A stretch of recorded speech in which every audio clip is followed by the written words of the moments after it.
धर्मी व्यक्ति हाबिल भेड़ बकरियों जो भेड़ें चराता था उसमें से यहोवा परमेश्वर के लिए बैल चढ़ाया। यह परमेश्वर का पहला आज्ञा भी था। जो परमेश्वर ने हाबिल का बैल ग्रहण किया, यहोवा ने इस बात को उसके लेखे में धार्मिकता गिना। हानोक परमेश्वर के साथ साथ चलता था, यह यहोवा ने इस बात को उसके लेखे में धार्मिकता गिना। नूह वह व्यक्ति जो पृथ्वी में आने वाले संकट का परमेश्वर से चेतावनी पाया। नूह पहले पृथ्वी में उस समय के मनुष्य में सबसे खराब व्यक्ति था और परमेश्वर के साथ साथ चलता था। यहोवा ने पृथ्वी पर सब मनुष्य में एक ही व्यक्ति को धर्मी पाया, यही बात उसके लेखे में धार्मिकता गिना गया। अब आता है शेम। नूह के पुत्र शेम के वंश में अब्राहम वह व्यक्ति जिसको परमेश्वर की बुलाहट मिला और उसने परमेश्वर की बात मानकर उस पर विश्वास किया। यहोवा ने इस बात को उसके लेखे में धार्मिकता गिना। अब हम एक और बात ध्यान करेंगे। लूत जो अब्राहम से लड़कर अलग स्थान चुनकर अपने स्वार्थ में जिया, फिर भी परमेश्वर ने लूत की रक्षा किया।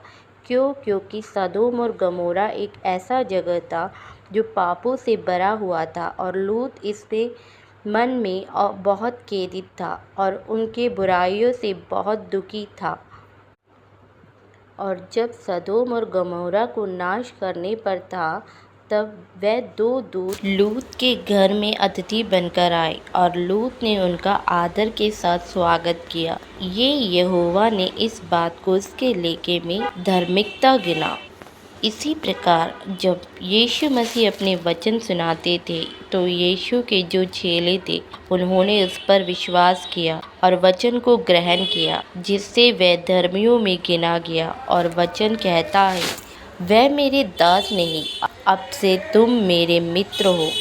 और वह लोग भी धर्मी में गिने गए जो उस वक्त यीशु के वचन सुनते और उन्हें ग्रहण करते थे, चाहे वो कितने पापी थे तो भी।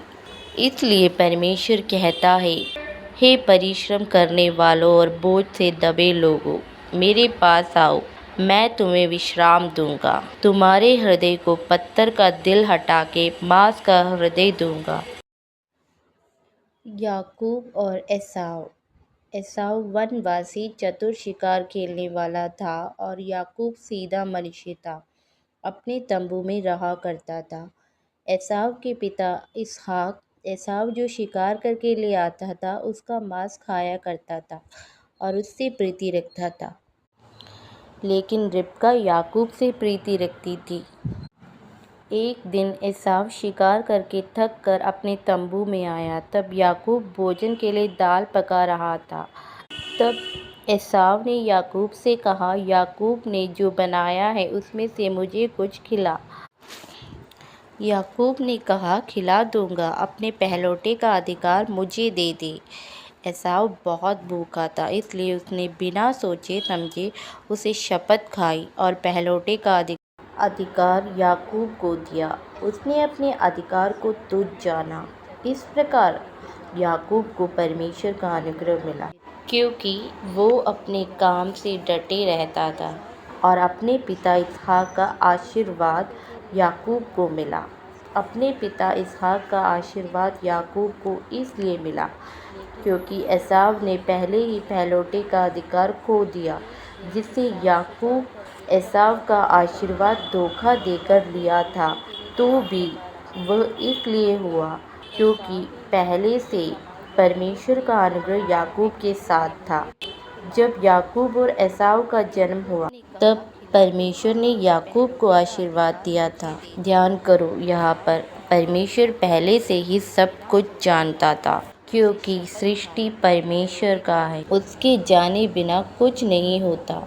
वो बोलता है वैसा होता है। उसने हर एक वचन सच्चाई के आधार पर बोला है और वैसे ही होता है। उस पर विश्वास करने वाले, उसके वचन को ग्रहण करने वाले, अंगीकार करने वाले धन्य हैं। आदि में उसने पृथ्वी की नींव डाली और बाद में मनुष्य की सृष्टि की। आमीन, हालेलुया। लिखा है, उसका वचन आकाश और पृथ्वी टल जाएगा परंतु मेरी बातें कभी न टलेगी।